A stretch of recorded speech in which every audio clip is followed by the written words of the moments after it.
بسم الله الرحمن الرحیم. نن زموږ د علم الصرف اخرین سبق نمبر 6 دی. په نن درس کې به انشاءالله موږ فایده ثانیه وایو، دویمه فایده به وایو.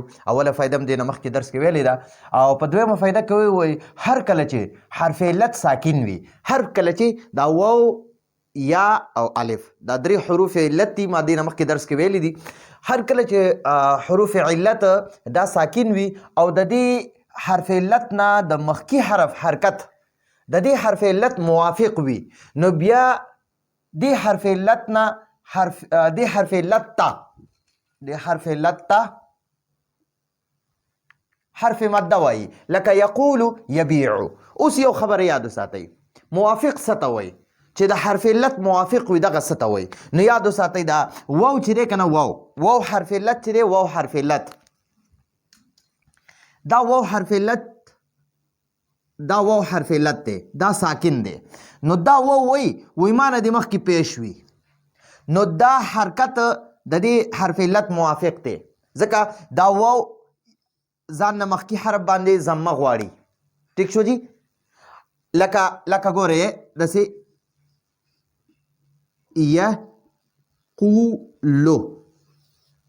یقولو. اوس وګورئ دا واو ساکن دی، واو حرف علت ساکن دی، او د دې واو دا نه مخکې حرف دا حرکت د دې واو موافق دی، یعنی دا واو ځان نه مخکې ضمه غواړي او په دې مخکې حرف باندې ضمه ده. نو دې حرف علت ته، دې واو حرف علت ته حرف مده وایي. دته اوس څه وایي؟ حرف مده. دا واو حرف علت دی، نو کله چې د دې واو حرف علت نه مخکې حرف باندې ضمه وي که نه، نو بیا به دې واو حرف علت ته موږ حرف مده وایو. واو حرف مده دی، دا واو حرف مده دی ځکه چې مخکې حرف باندې تی ضمه ده، پیش دی. ٹھیک شو؟ او الف چې دی که نه، الف دا الف حرف علت چې دی که نه، دا وی زمانه مخکې حرف باندې دی زبر وي. دا الف غواړي وی مانه مخکې حرف باندې دی زبر وي، نو دا الف موږ سره حرف علت دی، دا الف موږ سره حرف علت دی، او د دې الف نه د دې مخکې حرف باندې فتحه ده، په دې الف نه د دې الف نه مخکې حرف باندې فتحه ده، زبر دی. نو اوس دې الف ته دی الف حرف علت ته حرف مده وایي. حرف مده دی حرف علت ته ځکه وایو چې د دې حرف علت نه د دې مخکې حرف د حرکت د دې حرف علت موافق دی، یعنی د الف ځان نه مخکې حرف باندې زبر غواړي. نو موږ به اوس دلته کې په د دې الف نه مخکې حرف ته، یعنی د الف ته به موږ حرف علت وایو، حرف مده وایو.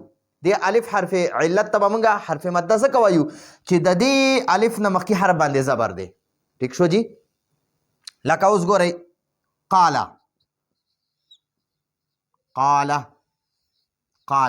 دا قاله په اصل کې قوله و، خو هغې خبرې ته موږ ګورو نه. ټیک شوه؟ دلته کې هغه به بیا موږ په تعلیلاتو کې وایو.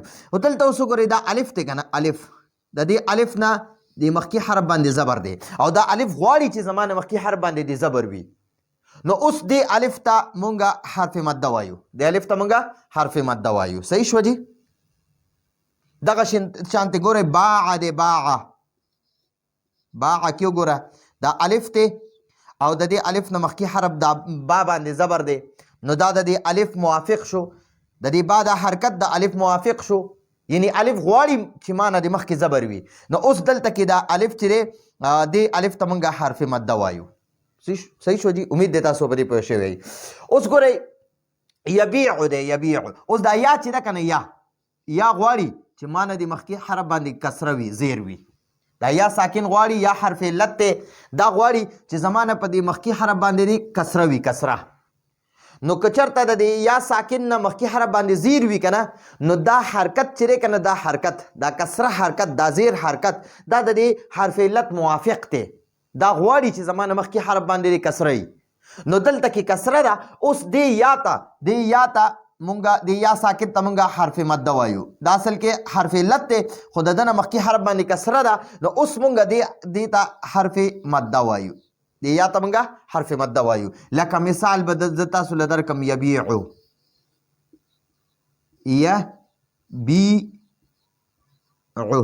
وګورئ دا یا ساکن ده او مخکې حرف باندې کسره ده. اوس د یا ساکن ته مونږ حرف مده وایو، د یا ساکن ته مونږ حرف مده وایو. نو کله چې واو ساکن وي او مخکې حرف باندې ضمه وي، نو دې واو ته مونږ واو مده وایو، واو مده. کله چې الف ساکن وي او مخکې حرف باندې فتحه وي نو دی الف ته موږ حرف الف ته موږ الف مد وایو او کله چې یا ساکن وي مخکې حرف باندې کسره وي نو دی یا ته موږ یا مد وایو یا مد. ٹھیک شو. نور اصل کې دا واو الف او یا دا حروف علت دي. خجی اوس دی حروف علت چې دا حروف علت ساکن وي او مخکې حرکت د دې حروف علت موافق وي یعنی د غوښتنې مطابق وي چې دا څنګه غواړي همغه شانتې وي. واو ضمه غواړي چې همداسې وي. یا ساکن ځان نه مخکې حرف باندې کسره غواړي چې همدغه شانتې وي او چې الف ساکن مخکې حرف باندې فتحه غواړي چې همدغه شانتې وي نو بیا دغه ته حروف مده وای او دې ته حروف مده ولې وای نو دغه خبرې به اوس ان شاء الله مونږ کوو. خجی نو مونږ ته وای هر کله چې حرف علت ساکن وي او د دې حرف علت نه د مخکې حرف حرکت د دې حرف علت موافق وي یعنی د غوښتنې په شان وي دا چې څنګه غواړي هماغه شانتې وي نو بیا دې حرف علت ته حرف مده وای. حرف مده امید دی تاسو پیژندلی وي لکه یقولو کې دا واو ساکن دی مخکې حرف باندې ضمه دی نو دی واو حرف علت ته موږ واو مده وایو او دلته کې دا یا ساکن دا غواړي چې زمانه مخکې حرف باندې کسره نو دلته کسره ده نو اوس دا یا ساکن چې دا حرف علت دی خو دته موږ اوس حرف مده ځکه وایو یا مده ورته ځکه وایو چې د مخکې دا کسره د موافق ده. ٹھیک شو جی. او کله چې د مخکې حرف حرکت کله چې د مخکې حرف حرکت د دې حرف علت موافق نه وي د غوښتنې په شان نه وي نو بیا د حرف علت ته حرف لین وایي. د حرف علت ته بیا څه وایي حرف لین. لکه قول او بیع. قول کې دا واو ساکن دی او دا واو غواړي چې مانه مخکې حرف باندې د ضمه وي خو د دنه مخکې حرف باندې فتحه ده نو د دې واو دا ارمان پوره نشو د دې واو ساکن ارمان پوره نشو نو اوس دې واو ته مونږه واویلین وایو. واویلین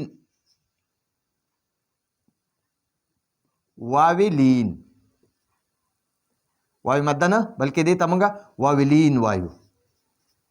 چې کله واو ساکن وي او مخکې حرف باندې فتحه وي نو دې واو ته مونږ واویلین وایو. او کله چې یا ساکن وي او مخکې حرف باندې فتحه وي نو دې یا ساکن ته مونږ یای لین وایو. ٹھیک شو. امید دی تاسو به په واو مده یا مده او الف مده باندې پوه شوي او دلته کې به تاسو په واو لین او یا لین باندې پوه شوي او چې کله حرف علت د کلمې په شروع کې راشي یعنی په اولنې حرف حروف علتونه راشي یا واو وي او یا وي د دوه حروف علتونه یا درې حروف علتونه یو حرف راشي نو بیا د حرف مده نو بیا نه حرف مده وي او نه حرف لین وي. چې کله حروف مده دا حروف لین دا کله چې حروف علت د کلمې په شروع کې راشي ابتدا کې راشي اولنې حرف علت وي نو دا حرف علت نه حرف مده وي او نه حرف لین وي. لکه وعده نو ګورئ دا واو حرف علت دی د کلمې د لفظ په شروع کې راغی نو نه اوس دلته کې دا حرف مده دی او نه حرف لین دی. یا سره کې دا یا وګوره د کلمې په شروع کې راغی د دې لفظ په شروع کې راغی نو نه دا اوس حرف لین دی او نه حرف مده دی. اوس راځئ مونږ مده پیژنو چې مده وایي څه ته وایي. حرف مده ته مده ځکه وایي د حرف مده ته مده ولې وایي نو اوس مونږ ته دقه وایي حرف مده ته مده ځکه وایي چې د مدون معنا ده راښکل او اوږدول یو لفظ راښکل. ٹھیک شو. او دا حروف مده د حرکت راښکلو او اوږدولو نه پیدا کیږي. دا حروف مده چې دي دا چې یو حرف اوس با ده با که په ده باندې ته بو وې که نه با باندې صرف ضمه وې نو بیا به وې بو او چې دې سره واو ساکن ولګې نو بیا به وې بو. ټیک شوه.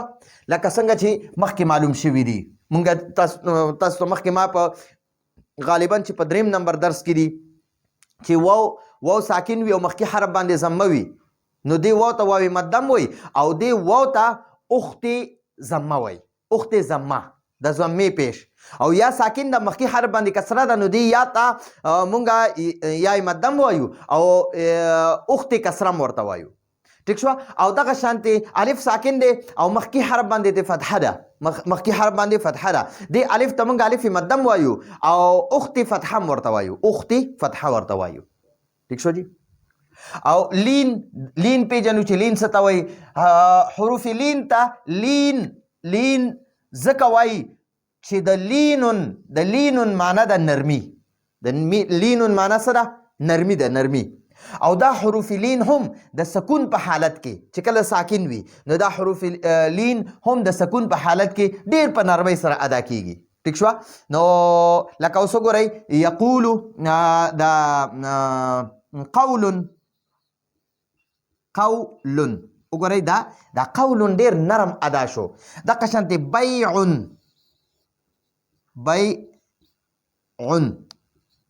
وګورئ دا بیعون هم ډیر نرمۍ سره ادا شو نو حروف لین په نرمۍ سره ادا کیږي ټیک شو او حروف مده مد پې کیږي اوږدیږي راښکلی کیږي لفظ لږ اوږدولی شي که نه لکه ګورئ دا بو دی بو دا با پیش بو دی دا اوس موږ نه اوږدو خو چې کله عمدي با پیش بو سره مونږه عمده با پیش بو ده خو چې و ساکن هم ورسره ولګو نو دا به بیا مونږ وایو بو دا به لږ راکاږو په دې به اوس مد کېږي نو دې واو ته واوې مده څه کوئ چې د ده نه مخکې حرف باندې پیش دی ټیک شوه همدغه شانتې بي دی وګورئ چې کله په با باندې کسره نو دا موږ صرف وایو بي او چې کله د سره یا ساکن ولګي د یا با باندې کسره ده او یا ساکن ورسره ولګي بیا موږ وایو بي وګورئ دا با زیر بي دا موږ نه اوږدو خو چې کله ورسره یا ساکن ولګي نو بیا یې اوږدو بي ویلی کېږي ځکه دی یا ساکن ته یا یې مده وایي ځکه چې دی با باندې مد وشي مد د دې یا ساکن د وجې نه